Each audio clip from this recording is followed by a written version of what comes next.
Nous avons ce que on appelle les mesures barrières. Les mesures barrières parmi lesquelles on identifie la distanciation, on identifie le lavage des mains, on identifie la faculté de tousser, qui est propre à tous les hommes, mais de tousser dans le coude de son bras. Et également, entre autres mesures, ou pour compléter, il y a un couvre-feu qui s'est imposé aux habitudes humaines.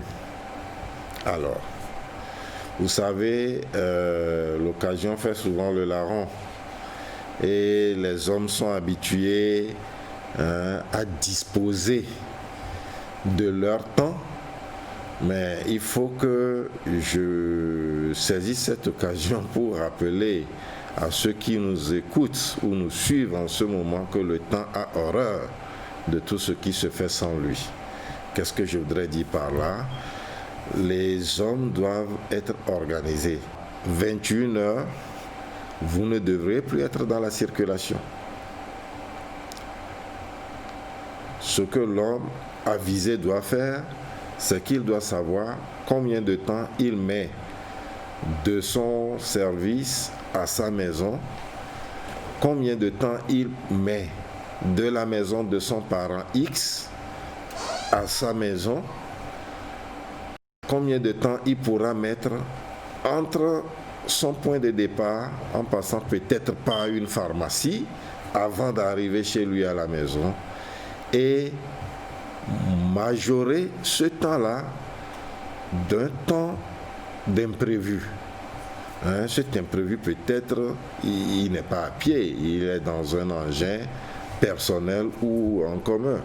Cet engin peut souffrir d'un dysfonctionnement où il va être obligé de le tracter, ou s'il est dans un engin en commun, obligé d'être transbordé dans un autre.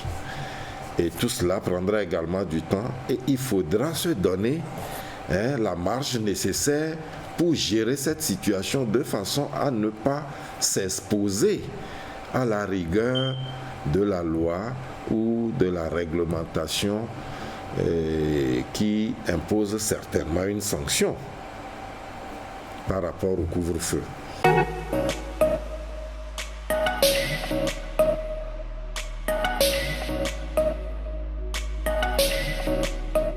Ce que j'ai à dire, c'est que l'homme avisé doit être à l'heure du couvre-feu moins 1 heure. C'est-à-dire 20 heures déjà, l'homme avisé doit être chez lui. Pour être sûr de ne pas être obligé de faire la vitesse, de ne pas devenir sujet potentiel d'un accident, parce que quand il y a vitesse, vous n'êtes pas seul. Vous voyez, observez entre 20h et 21h, observez nos concitoyens circuler, observez certaines routes. Il y a celle que j'observe le plus, c'est la route de Diaglé. À partir de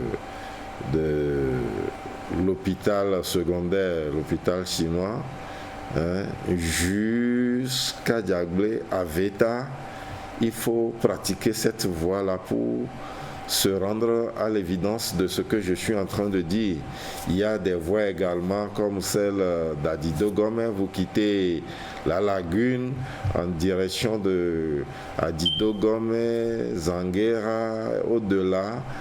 Bon, vous voyez les 2 roues à vive allure au milieu de la chaussée forçant le passage. Vous voyez des 4 roues qui foncent au milieu de la chaussée. Chacun va à sa vitesse sans se référer à la limitation de vitesse, et au finish, vous vous interrogez, vous vous posez la question de savoir ils étaient où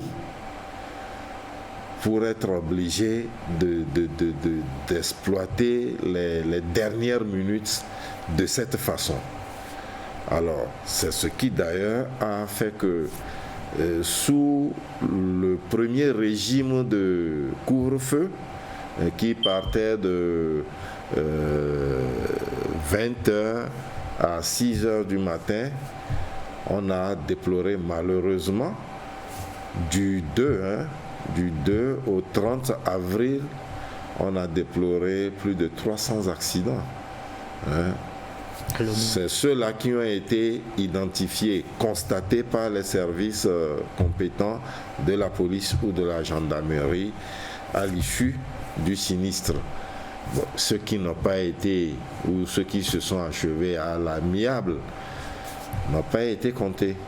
Donc nous devons avoisiner le double de ce que nous retenons aujourd'hui sur la base de données factuelles.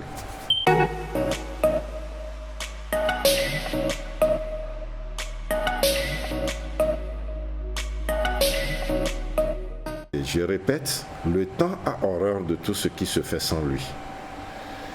Et donc, le Togolais, l'usager de la route, autochtone ou étranger qui utilise les voies de circulation au Togo, qui mènent leurs activités au Togo, doivent savoir qu'il y a couvre-feu de 21h à 5h du matin. Et ne pas tarder au bureau et ne pas sortir avant 5h du matin s'il n'y a pas urgence en la matière.